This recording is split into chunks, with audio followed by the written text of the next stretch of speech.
OK. Dans ce numéro-là, si j'essaie de dessiner le triangle à l'échelle, on commence par le côté BA, qui mesure 48 cm. Ensuite, on dit que l'angle BAC mesure 30 degrés. Donc, un angle de 30 degrés, ça ressemble un peu à ça. Puis ensuite de ça, ce côté-là mesure, le côté AC mesure 22 cm.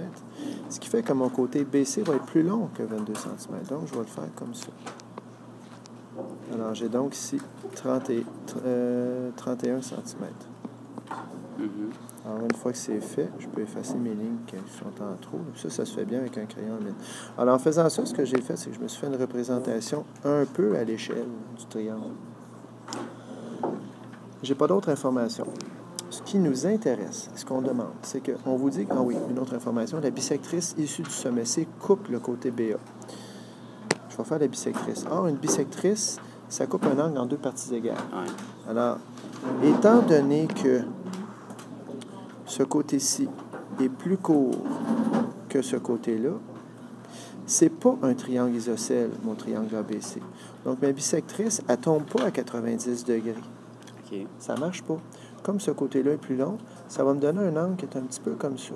Alors, je ne sais pas exactement comment, mais je peux le faire. On va rester en rouge. Donc, ici. Voilà. Et ce que je sais, c'est que l'angle C, j'ai un angle qui mesure X ici. J'ai un autre angle ici qui mesure X. D'accord? Là, à partir de cette information-là, comment je démarre mon problème? Moi, j'utiliserai la loi des sinus dans le triangle ABC pour trouver la mesure de cet angle-ci. De quelle façon? J'ai sin de A sur A égale sin de B sur B. Fait que sin de A, c'est sin de 30 sur 31 égale sin de B, donc que je cherche, sur 22.